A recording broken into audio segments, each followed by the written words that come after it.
ये वीडियो आपके लिए, क्योंकि इस वीडियो में हम आपको दिखाएंगे आगे फैक्ट्री में एयरपॉड और एयरपॉड कवर को कैसे बनाया जाता है। तो चलिए दोस्तों, आज हम आपको एयरपॉड फैक्ट्री की टूर घुमाते हैं। उससे पहले दोस्तों, आप हमारे चैनल को सब्सक्राइब करके इस वीडियो को छोटा सा लाइक जरूर कर दें।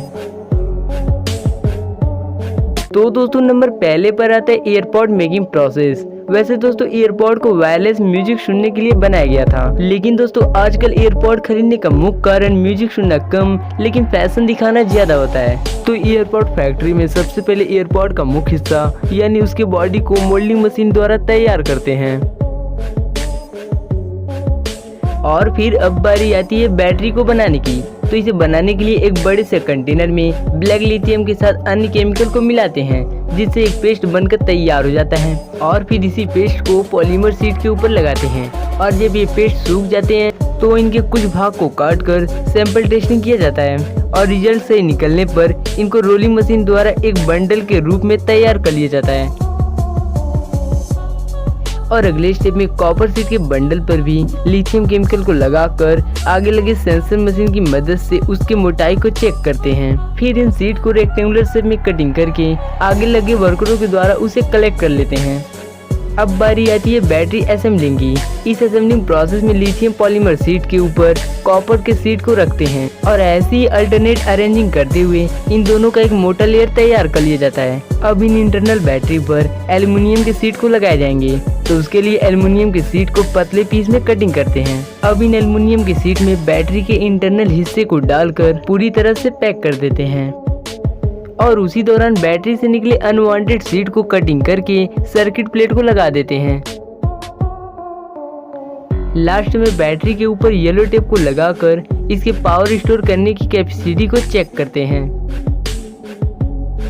अब लास्ट में पीसीबी को बनाया जाता है। दोस्तों, इसी पीसीबी के कारण छोटे आकार वाले एयरपॉड में इतना ज्यादा फीचर दिया जाता है। तो इसे बनाने के लिए कॉपर और ग्लास से बनी शीट को कन्वेयर बेल्ट पर रखा जाता है। फिर इनमें छोटे छोटे इलेक्ट्रिकल कंपोनेंट को लगाने के लिए बहुत सारे होल किए जाते हैं। फिर पीसीबी इंजीनियर की मदद से कंप्यूटर में सर्किट डायग्राम को तैयार किया जाता है। अब इन शीट पर ट्रैक प्रिंटिंग की बारी आती है। उसके लिए इन शीट को एक मशीन में डालते हैं, जहाँ ये मशीन यूवी लाइट की मदद से ट्रैक को बनाती है। इन सारे प्रोसेस को डार्क रूम में किया जाता है, क्योंकि ट्रैक बनाने वाली मटेरियल लाइट सेंसिटिव होता है, जिस कारण शीट पर लाइट पड़ने से ये ट्रैक बिगड़ सकता है। अब इन शीट का इचिंग प्रोसेस करते हैं, जिसमें बिना प्रिंट हुआ कॉपर निकाल लिया जाता है। फिर इनका ऑप्टिकल इंस्पेक्शन किया जाता है। इस प्रोसेस में सेंसर की मदद से ड्रॉ हुआ ट्रैक को जांच करते हैं।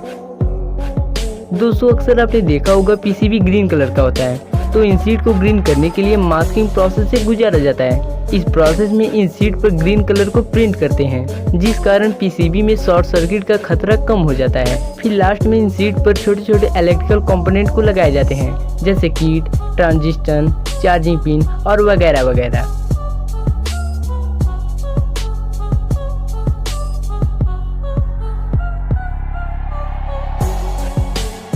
और फिर इन बने हुए पीसीबी को छोटे छोटे पीस में तोड़कर एयरपॉड में फिट होने लायक बना लिया जाता है।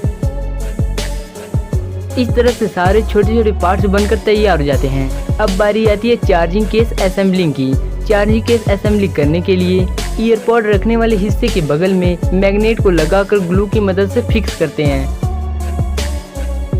अब सर्किट को बनाने के लिए बैटरी को पीसीबी के साथ वेल्ड करते हैं। फिर सर्किट को चार्जिंग केस के ऊपरी हिस्से में स्क्रू की मदद से जोड़ते हैं।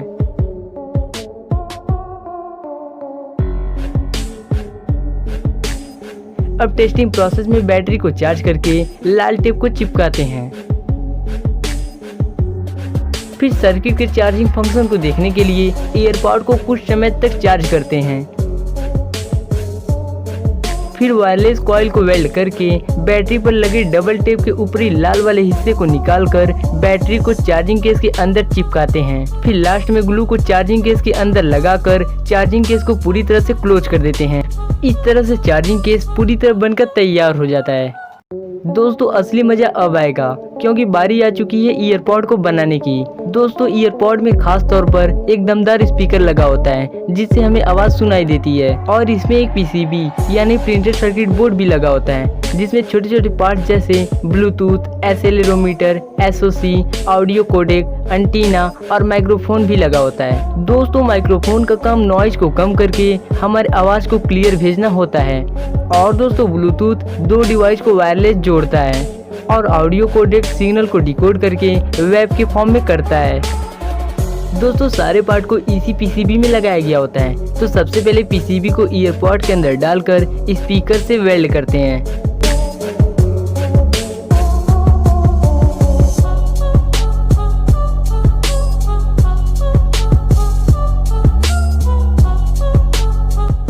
और फिर मिनी बैटरी को लगाकर येलो टेप से बैटरी को कवर कर देते हैं।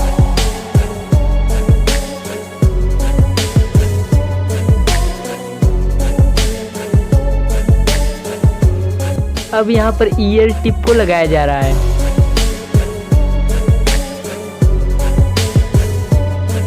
और फिर लास्ट में एल्यूमिनियम से बने चार्जिंग पॉइंट को लगा देते हैं।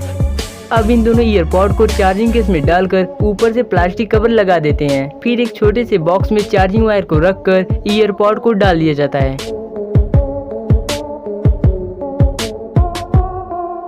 और उसी दौरान वारंटी पेपर को रखकर बॉक्स को क्लोज कर देते हैं। दोस्तों ईयरपॉड तो बनकर तैयार हो गया और शायद आप इसको खरीद कर यूज भी करते होगे, लेकिन दोस्तों इसका शानदार कलर गंदा न हो इसके लिए हम कवर को जरूर इस्तेमाल करते हैं। तो चलिए देखते हैं आगे इसके कवर को फैक्ट्री में कैसे बनाया जाता है।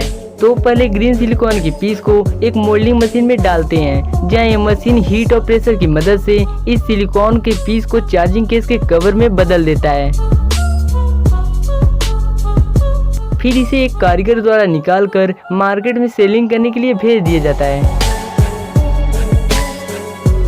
दोस्तों ऐसे तो सिलिकॉन कवर बनकर पूरी तरह तैयार हो गया, लेकिन दोस्तों दुनिया में बहुत से ऐसे भी लोग हैं जो फैशन और क्वालिटी पे भगते हैं। तो चलिए देखते हैं लेदर कवर मेकिंग प्रोसेस। इसके लिए लेदर के शीट को चार्जिंग कवर के शेप में काटते हैं।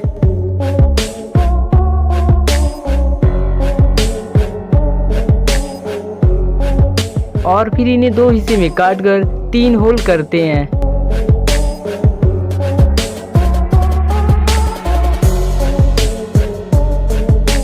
फिर उसे लुकेबल बनाने के लिए कुछ स्पेशल चीजों को बनाकर लेदर पर लगाते हैं।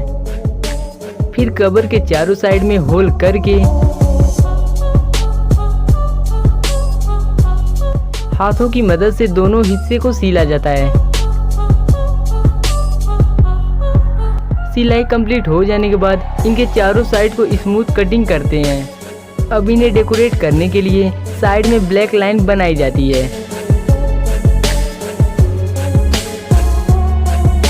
और फिर लेदर के पतले पीस को काटकर उनमें मेटल के कील लगाते हैं जो कि हैंडल जैसा बन जाता है। इस तरह से फैशनेबल और लुकेबल कवर पूरी तरह बनकर तैयार हो जाता है।